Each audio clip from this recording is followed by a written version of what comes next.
There you go.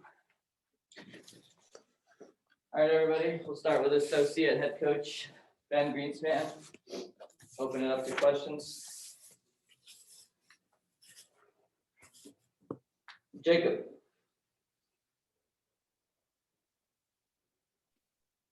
Morning, Ben. Morning, Jacob. How are you? Good. How you doing? I'm good, thank you. I'm just curious, kind of your assessment to this point in the season. You guys have played pretty much a third of it now, and you're getting into the thick of conference play here. So just, what are your thoughts so far? Overall, really pleased with the way some of the guys have stepped up on the mound. Obviously we lose a lot of innings there with some of those injuries. And so, the first thing that comes to mind is the void that's been filled by some of those other pitchers, and guys stepping up has been really good to see. I love on the offensive side of the ball, I love the way we play fast and the way we run the bases and the way we, turn a 2-out walk into a run. And I'd say I'm really proud of the way our team has, on the offensive side of the ball has really established an identity. And it's different than the past couple of years, and guys have embraced it. And so all in all, I'd say I love the way that we have adapted on the mound, and I love the way that we have adapted offensively to not be that team that's going to lead the country in homers, but still finds a way to score a lot of runs. Jeff. On the defensive side of things, to lose the number of infielders that you did and yet still be a top 20 team defensively, what do you think's happened there? I know Haas has really been a big factor at third base, just filling in there. But what else do you see that's helped the defense to kind of come together the way it has? I think it's obviously talented players help. They make us coaches look like we know what we're doing. And Hunter Haas has played a tremendous third base. And even last weekend, there were a couple plays, and they weren't errors. They were balls that were smoked that he was disappointed he didn't make. And I think that's the sign of a really good infielder, when it's a ball that most guys say, that wasn't even a play that I'd have a chance on, and he's disappointed that he didn't make the play. I don't think you can underestimate or understate Drew Swift's leadership in the infield, and his pre-pitch talk, the communication that he does with those younger infielders is so valuable. With Sean having the versatility to play infield, outfield, with Hunter, adjusting to college baseball. Drew is so good at getting those guys in the right spot, but also, communicating pre-pitch. Hey, if I'm in the hole here, know where you need to be. Communicating with the first baseman, communicating with the pitchers.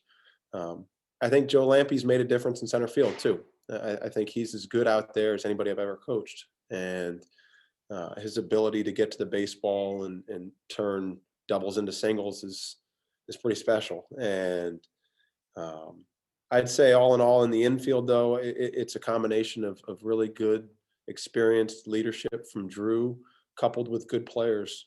Haas and Sean, and they really work at it. And if you were there early to see batting practice, you'd see, Hunter Haas going every day saying, try and hit the baseball past me and challenge me. And he wants to get better. He wants to grow. And I think that's why why they've improved and why we've played well defensively in the infield. Jacob. When you recruited guys like Jared Glenn and Brock Peary, were you expecting them to have as much an impact as they've had right now? Just kind of, the role that they've had to step into is so big. And just, did you kind of expect this level of performance so quickly in their careers? Well, it's funny. You never truly know what you're getting. And you think you have an idea of what a guy is going to be. And it goes both ways. Sometimes the guy is a lot better than you think, and sometimes the guy is not as good as you thought he was. And sometimes the guy develops a little bit faster than you thought he would as well. And so, with Jared in particular, Jared played at such a good high school baseball program in Southern California, and he played for, I think, one of the best high school baseball coaches in the country. And so, Jared was committed to Boise State. And then when they dropped the program, the head coach at J. Sarah, where Jared went and where Lyle Lynn went and some other really good players have gone, called and said, hey, we have a right-hander looking for a place to pitch next year. And I said, well, look, we're pretty deep on the mound. And he said, I think this is a guy that can help you early on. And then by his sophomore, junior year, turn into a guy that you could, really lean on. And, Jared has taken his experience at a really successful high school program. And I think the learning curve was a little bit shorter for him because of that. Brock Peary, as long as he's throwing strikes, it's just such a different look. The one thing that I wouldn't ever question with Brock is his competitiveness. And I think he wants the ball. I think he wants to be in there. He comes from a special baseball family and a family that's had success here and knows what the expectations are of the place. And so I think there's some uniqueness to each one of those guys. If you told me 2 months ago that Brock Peary would be starting on Friday night and going 6 2/3 or whatever it was last weekend, I would have been surprised. But I think he's capable of doing that. And I think both of those guys, are really competitive. I think they just show it in different ways. But no, really, really pleased with the way those guys have stepped up, obviously. How impressed have you been with this freshman class just generally? Because, hitting two, they've had to step up in such a big way. And this is a young team that's, found a way to get it done. So just what does that say about that recruiting class in general and its ability to step up when it had to? Yeah, I think the best is still yet to come out of this class. I mean, offensively, some of the numbers for some of those guys are good, but I think a year, 2 years down the road, you're going to look back at it and it's going to be even better. Pivorov's not getting a ton of at-bats right now, and I think he has a really bright future. And Jack Moss isn't playing every day right now, but I think he could be one of the better hitters in the Pac-12 a year from now, 2 years from now, and even this year. I mean, it comes down to the opportunities, and obviously, what Ethan's doing offensively is pretty special. And the redshirt freshman class, some of those guys have made some real jumps too. With what Sean's doing, I think is tremendous, and what Joe's doing is tremendous. It's funny, we go to those games and they call out the lineup, and it seems like as we watch our guys leave the dugout and go to the position, it's like starting in left field, freshman, starting in center field, freshman, starting in right field, freshman, starting at third base, freshman, second base, freshman, first base, freshman. And so it's a good reminder for us that it's like, there are some growing pains with that. There's going to be an immature at bat here or there because those guys just don't have the seasoning that some of the guys that we lost had. But the way that those freshmen and those redshirt freshmen have stepped in and done it right away it's pretty remarkable. I think it's bodes well for the future, especially on the offensive side of the ball. Michael. Ben, I apologize if you said this already, but is the leadoff spot a place where we can see Joe Lampy taking most of his at-bats the rest of the season? And will he be at the leadoff spot this weekend, or is that still undecided? Yeah, I mean, we haven't set a lineup for Thursday night yet. We'll get together. We've kind of all broken down some film individually. We'll get together and go over that stuff later today and tomorrow. But I think it's a little bit matchup. It's based on how guys perform in some of the other spots as well. So obviously, getting him to the plate more, what he's able to do on the bases is really unique. And the energy that he brings to the top of the lineup is really good. And then you're also weighing that with those guys. What Sean McClain is doing offensively is so good. Who do you want coming up in those big spots? And so I think each of these guys that have kind of bounced around, Swift, Jump, I think Joe will be in the mix up at the top, but I don't know that it's going to be an everyday type of thing. Excuse me. Alex. So it's kind of going back onto Brock was, knowing who his dad was, put him on your radar. And also he mentioned that he had never started a game before and then to go 6 2 innings. Just, I'm sure, what does that say about him and what does that bode for his kind of role going forward? Just the competitiveness. I mean, I love it. Not afraid of any situation. Loves to compete, wants the ball. His he's tough. And like I said, baseball family, understanding the situation or understanding the place, what he's getting into, wanted to be here. He's a neat one. So yeah, I think with Brock, anytime you get a freshman come in there and do what he did in the first time he starts in a first conference outing, it's pretty special. I think he's tough to prepare for too, because it's a different look.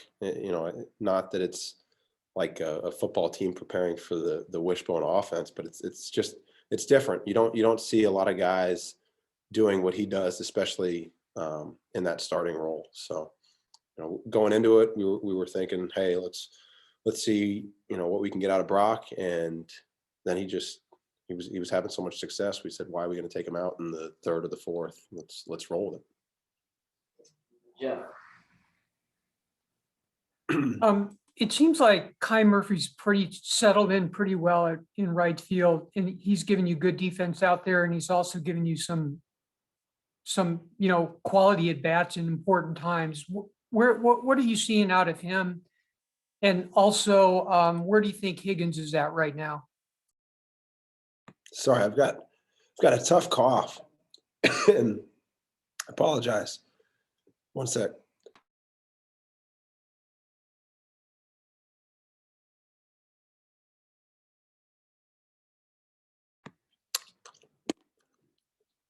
Sorry, I'm struggling here.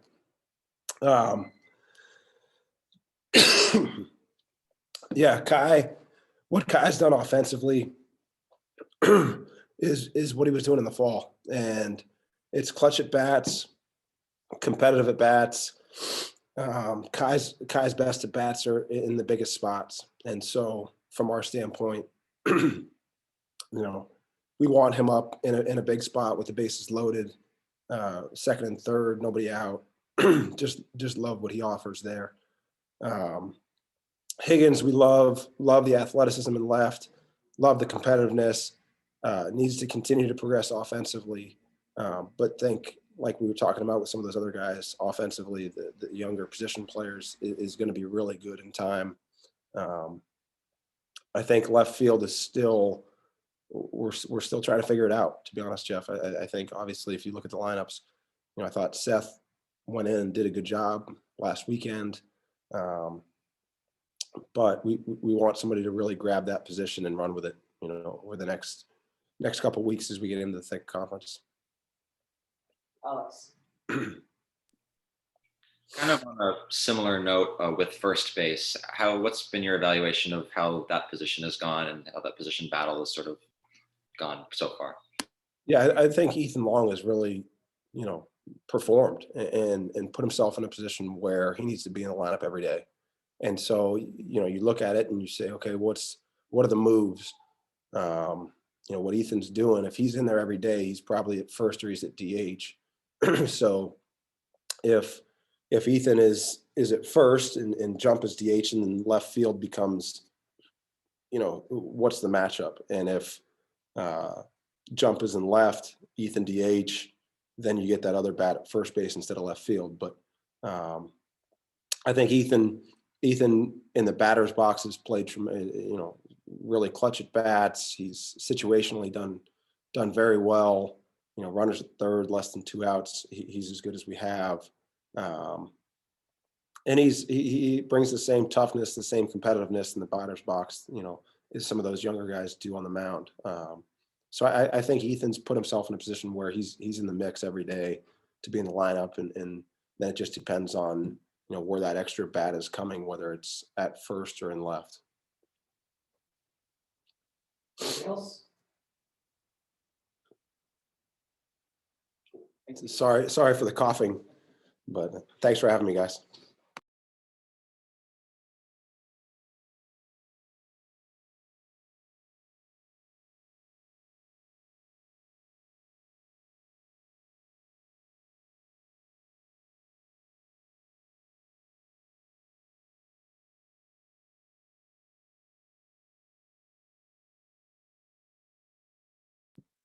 Jeff, go ahead. When you get through an entire series like last weekend, you don't have to use Ethan on the mound once. What's that saying about what your pitching's doing for you right now? Going strike. I mean, we're competing in the zone, and guys are making plays behind them. So anytime you get that, formula going, it allows you to extend. And Jeremy can maybe correct me on this, but I think he was through 5 innings at like 50 some pitches, which was, I could be wrong, but I think there was something like that. So that just tells you that he was trusting his stuff and competing in the zone. So. Michael. Tracy, the way Saturday's game turned with the center fielder making that error in the outfield booting that base hit by Moss, how much is that a reminder to you to emphasize to your guys that you can lose a game just based on one little booted ball, and to where you want to make sure your defense is really clean throughout the course of the season? Well, it was to take it a step further. I mean, we talked about that because we said, look at how funny baseball is. If you look at that inning, you go 27 innings of baseball. I would say we dominated 26 of those, 26 innings out of the 27, but yet could have very easily lost one of the games on the weekend. So that minuscule difference of winning and losing, and you could take it back to even the Oregon thing. We made 2 defensive miscues and they capitalized. And that was the difference of winning and losing a series. So that's always at the forefront of our conversation with our team. We're not going to have, or at least we haven't shown up to this point, the offensive firepower to overcome a bunch of mistakes or a bunch of extra outs. So we have hammered in from the very beginning that our winning formula is solid pitching, compete in the zone, make them earn every base they get, and take care of the baseball, play catch. And, up to this point, we've done a really good job of that. And that's why we've been able to win some baseball games. Jacob. Hey, Tracy, with the way that the Jared Glenn's recruitment worked out with you guys, committed to Boise, then Boise's program folded, just could you kind of go through what it was like when you guys first got him, and then maybe your initial reaction to that and how you thought he would be able to contribute early on with you guys?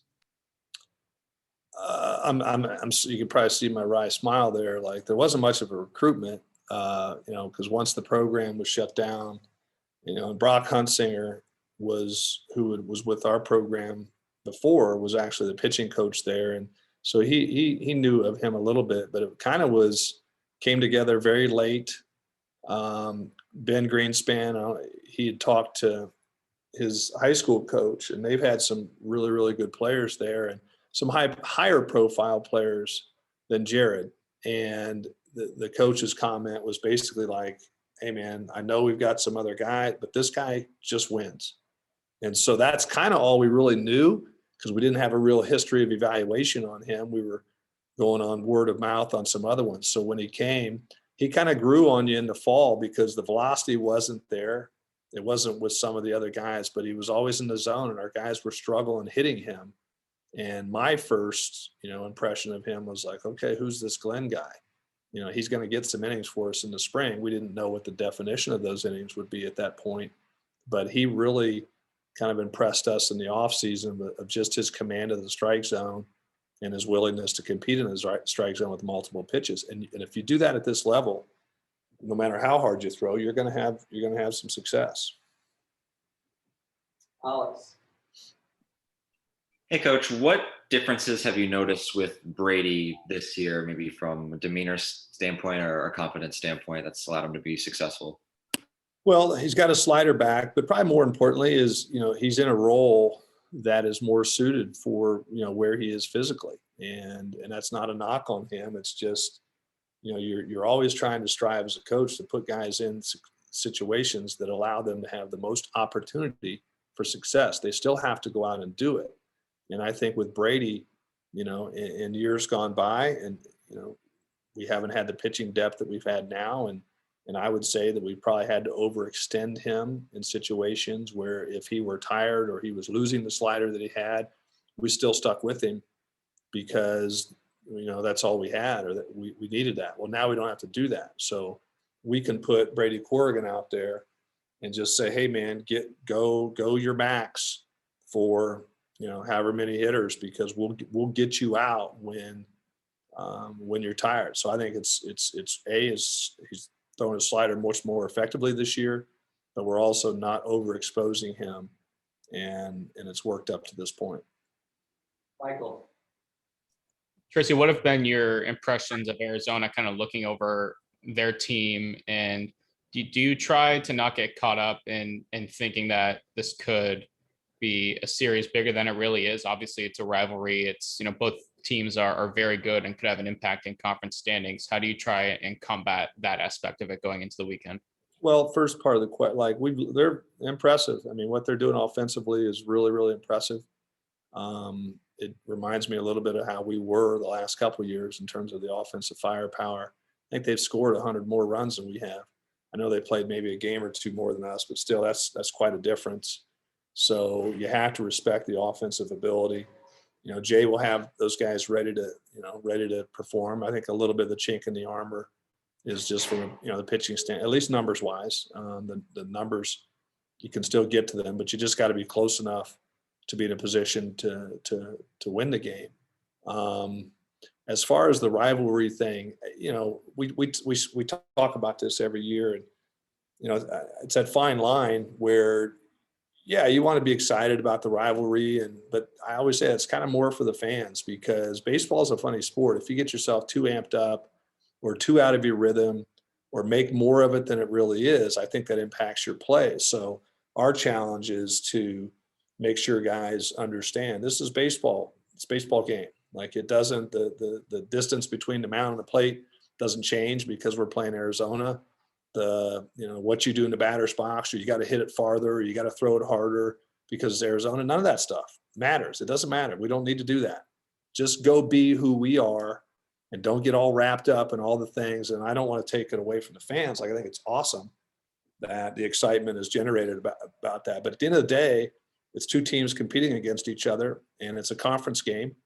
And I don't think there's a difference at the end of the year in the win-loss column that it says, well, this win is worth more in the conference standings because it's U of A versus another opponent in the conference. So, but I understand it, and I'm sure I can get ripped upside down backwards about, hey man, play it up. Well, we understand the rivalry, but we're not gonna let that consume us to the point where it gets us out of what we're doing. I just think that would not be the smart thing to do, and I've never done that.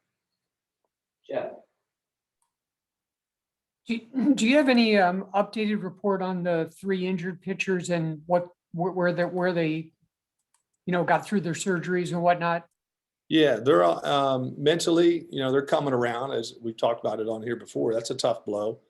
When you're prepared, you missed an entire season last year. You've got a pretty good team, good group of guys, and then all of a sudden it's taken away. So the mental part of that was as impactful as the physical piece for the guys. But all of them have had their surgery. They're all, we see them every day in their rehab and their stuff that they're doing.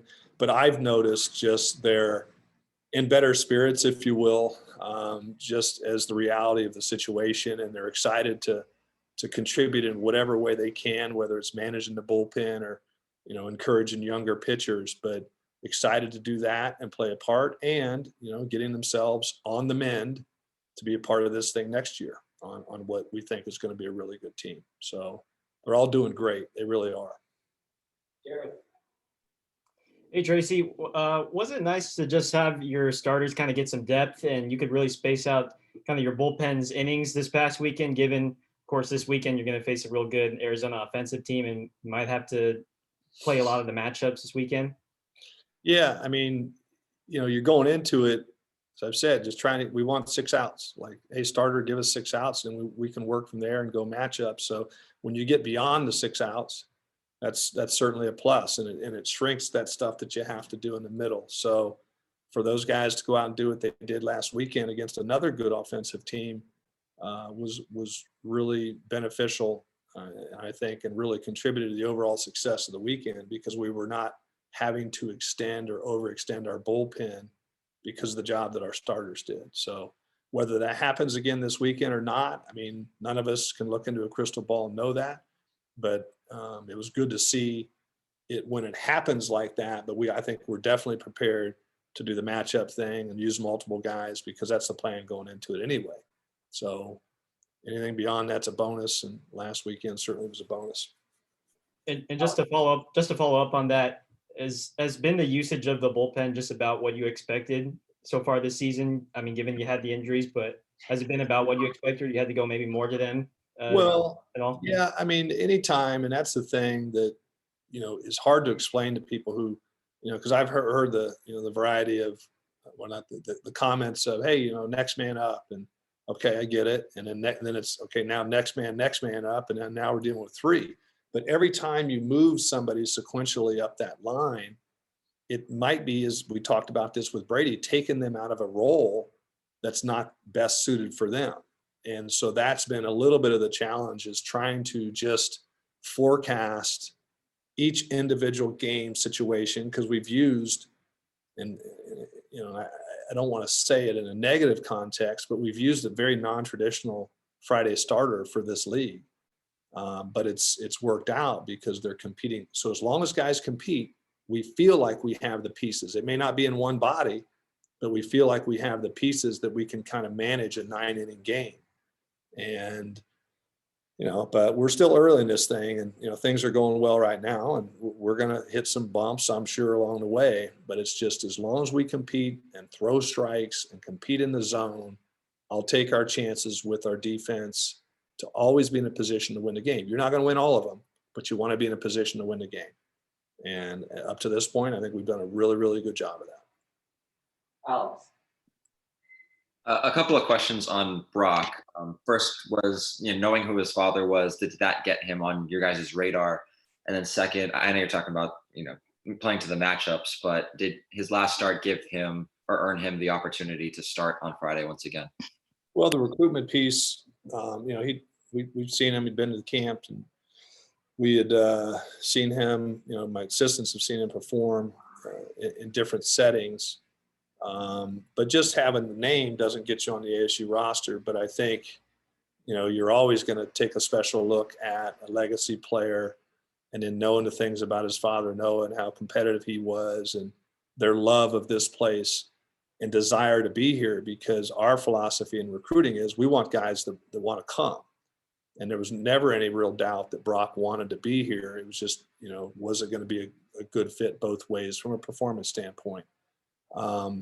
So his career's early, but up to this point, we sure are glad that he made a decision to come here.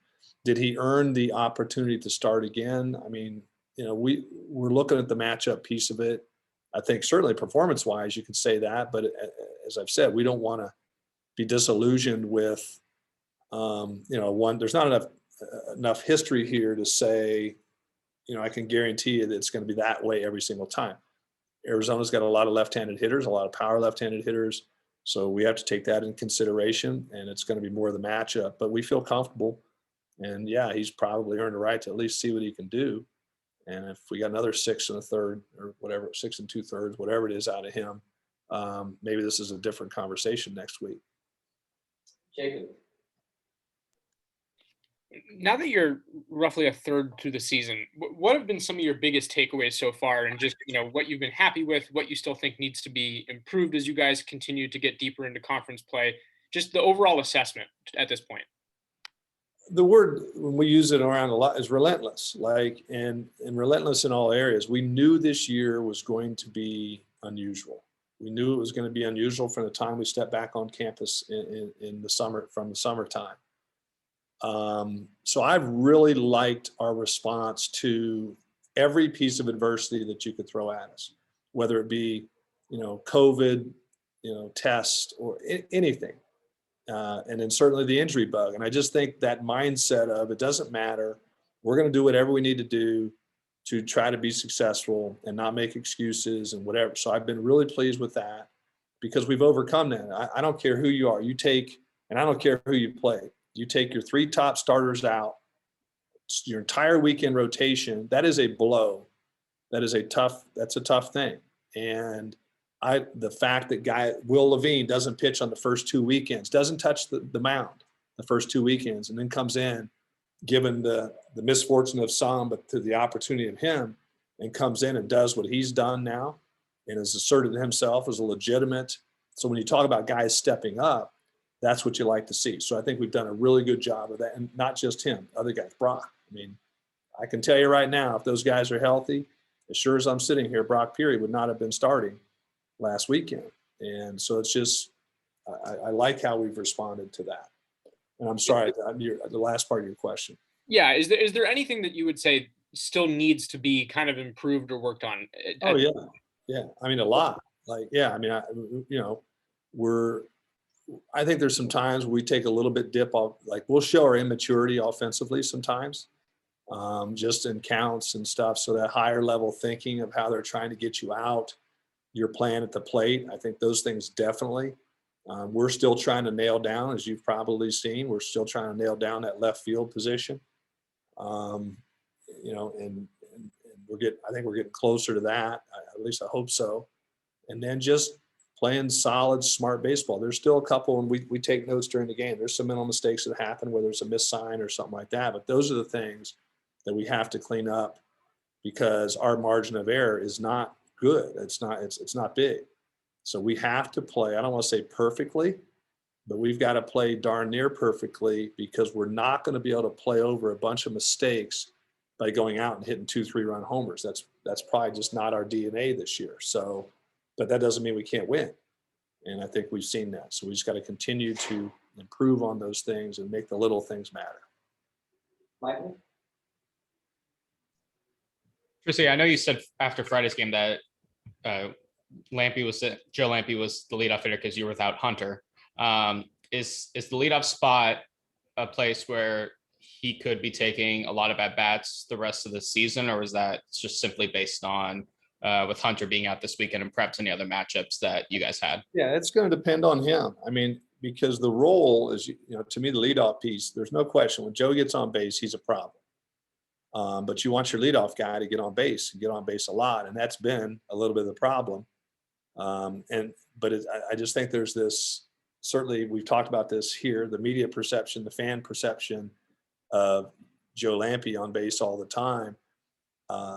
And in fact, the reality, statistically, he doesn't have a real good on base percentage. And that's been a little bit of our hesitation of putting him there. But I think he did a really good job of this weekend and working some walks. So if we can get him in the mindset of you don't have to get a hit to help us, I think we're definitely better with him at the top of the order. So, and I think he did a pretty good job of that this weekend. I think we'd be fools not to look at it again, but to say it's a given, I don't know yet. I think it's too early to tell because, of just getting on base. We need him to get on base, and he's got some growth to do offensively to do that, but he's more than willing to put in the work. But yeah, you'll probably see that some more, but does that stay the entire season? I don't know. That's going to be up to him. Alex? What have been some key factors you've noticed defensively that has allowed you guys to be pretty sharp out there, even with some younger guys filling in spots? Yeah, I think a lot of times the defense is certainly its technique. It's putting in the work. You can't substitute. You got to put the reps in. But there's confidence defensively. And when you got a guy like Drew Swift out there leading the charge, if you watch the games this weekend, some of the plays that he made, I mean, I've been doing this a long time. And not that guys aren't physically able to make some of those plays, but it's just his demeanor in making them. Like he oozes with confidence. And I think when you watch him make a routine play and kind of throw it on the run and just make it look super easy, very casual, whereas, you'll see a lot of guys will take that ball and then they get a little nervous and everything's got to be mechanically right. I just think he trusts his ability. So when you've got that happening and you've got other players around a diamond looking at him, they gain confidence by watching him. So I think he's been a key to that. But we've also got, to me, some pretty talented guys that take pride in their craft. If you watch our practices, Hunter Haas is out there just working like crazy, taking ground balls at third because he's not played third. And he's had to move from short. So it's putting in the work as well. These guys are hard workers, take a lot of pride in the defense, and they know and understand if we're going to win this year, we've got to take care of the baseball, period. Because if we give teams a bunch of extra outs, you know, we've lost too much on the mound. We don't have a bunch of strikeout guys now that can eliminate those mistakes. The balls are going to be put in play, so we got to take care of it. Got to make the plays. Jared? I know this was back on Friday, but I think Cade was hit by a pitch, and then that was originally ruled a foul ball. And I think you had asked the home plate umpire to go check on that, and took off his glove and then awarded him first base after his given that. Have you ever seen that, as far as just the home plate umpire telling him to remove his glove and see the mark? Oh yeah, that's pretty standard. I mean, when it's a tough, particularly when it hits the hand up there by the bat, it kind of makes a similar sound, although it's a little different. But if you get thumped on the hand pretty good, you can take it off, and there'll be clearly a mark of some sort on there. And I've seen it on the other time. Sometimes guys who don't get hit, they'll kind of try to pull that play, and then they're sitting there and they're trying to rub their hand like they've injured it. But I appreciate the fact that they allowed that and got the call right, because he did get hit. Yeah, I mean, it hurt him. I mean, it was a legitimate beanball. And last question, Jeff? I'm not sure if we've talked before about the pitch clock, because last season got canceled. I mean, canceled early, but the speed of these games you're playing, all these sub 3-hour games, do you attribute that much to the clock, or just to the way Jason approaches having the pitchers work? What do you think's going on there to get these games going as quick as they have been? Well, I don't. Pitch clock's never been an issue with the way his system works. It's a pretty rapid system, and we teach that anyway because we don't want a lot of downtime between, for a lot of reasons. But when you're throwing up a lot of zeros, that's going to make the game go quickly as well. But yeah, I'd say it's a combination, because if you've noticed, there are some programs that they flash the number in and then the guy looks at it and then they think about it. But it's helped those programs. I don't think it's impacted us as much, other than the result of what we're doing. In other words, we're throwing more strikes, more balls are put in play, we're making the plays, which allows you to get outs sooner or quicker. But pitch clock for us, though, is never really going to be an issue. I don't, at least JK's system, I don't think it would be. Thanks, good.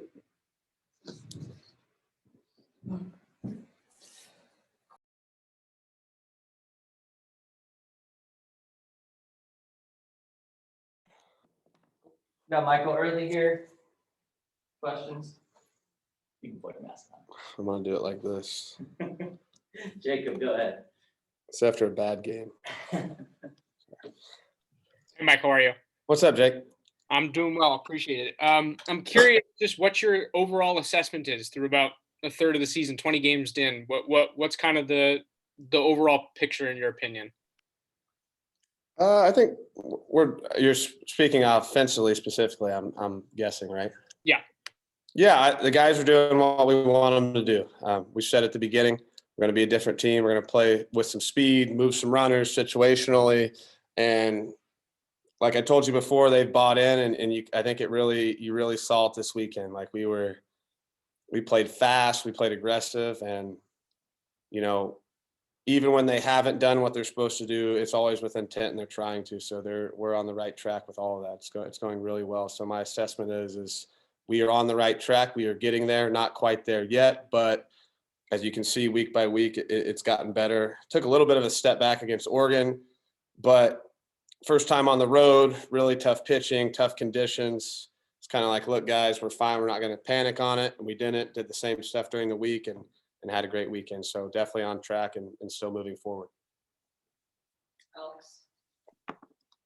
Hey, Coach, just what have been your thoughts on the performances of the guys who are all competing for the left field spot? Well, I mean, all around, it's just been, that's why we've had a lot of different guys. We haven't really gotten anything out of that spot consistency wise. Defensively, a few guys have been good out there, but that's still something we're working on and trying to get better at, and trying to find a guy. But at the same time, if we have different options, and that can kind of be the area that, Skip wants to move around with different matchups too. But we do, I mean, obviously we'd like to find someone to be a staple there if we could. But if not, I think we'll continue to put, the best defensive option and then get whatever we can out of them offensively. But I still think a couple of those guys, like Seth Nager and Cade Higgins, they're close. They're just young, and they just need a couple to fall, and I think they'll be right on track. Jacob. As far as Joe Lampy's performance to this point in the year, what has impressed you most about him? And then is the leadoff spot somewhere where you think you might see him a little bit more? Yeah, he's done a really good. When he first came in, we made a lot of changes to his swing, just to set up basically everything, and he was really, really receptive, and it's helped him out a ton because he's in the cage right now. He's always in there. He's working hard, and as far as where he is in the order, that's not for me to decide. I like Joe. I like Joe anywhere, and I think if you put Joe 1, 2, 3, 4 to 9, he's just going to go up there and compete and do his best. So obviously, when he's at leadoff and gets on base, it creates some havoc. This weekend with him on first in front of Drew, it helped. Drew got a lot more fastballs because of the fear of Joe stealing. So Joe in general just puts pressure on the defense. We just got to get him on base, keep getting him on base, and he makes things happen. Alex. Don was a guy who, before the season started, had a lot of people thought was going to be sort of the guy to break out for this offense. So, and it seems like he has. So, what has been sort of working best for him so far early? He's just really picking up. He would have had a good year last year. I mean, he broke his hamate, so it was he did a lot of things coming in. We changed going into the spring, especially like being more stable on his backside and not sliding forward. And then to his credit, he really worked on that in the offseason. He came back, well documented, as we said, in the fall, ready to go. And he's just really harnessed his craft and gotten better at everything. He has a really, really good approach. And what's great about him right now is he's putting good swings on every type of pitch, curveball, changeup, fastball, whatever. Against, who was it? Cal State Fullerton against Bybee. The wind was gusting in, and that's a guy who's throwing up to 95 and threw a big hanging curveball, and Sean just crushed it. Ended up getting caught at the wall, and the next at bat they tried it again. He hit a home run. So he's really, he's locked in. He's seeing pitches well, and I think it's just because his approach and his day-to-day approach in the cage and at practice is phenomenal. Like he's starting to hit another level of being what I call different up there at the plate. So it's really good to see, and obviously we needed it. Like we said before, we need someone to step up who hasn't played before, and Sean's doing that. Jacob. A non-hitter related question for you. I'm curious what impressed you when you first got to see Jared Glenn pitch. What kind of stood out when he first got to ASU in the fall, and then maybe now, what are some of the things that stand out to you about him? He's got that, what like hitters like to call the invisible. You throw it up there, you feel like you see it well, and then you just never hit it. So he's got a deceptive angle, and there's something to be said about throwing strikes. Like ask me what my favorite pitch is, or Skip or anyone else, it's a strike, and he really fills up the zone and he competes. So that game against Oregon where he came in and mowed him down, he just filled up the zone. Like not a lot of balls, lets guys. I think in that game he struck out one guy. So he lets guys put it in play. We have a great defense and really filling up the zone early and just being a competitor. And Jared's one of those guys you could say, hey, we're going to play in 5 minutes, you're pitching. He'd say, okay, and grab the ball and go up there and throw. So his mentality has been really, really good. Alex.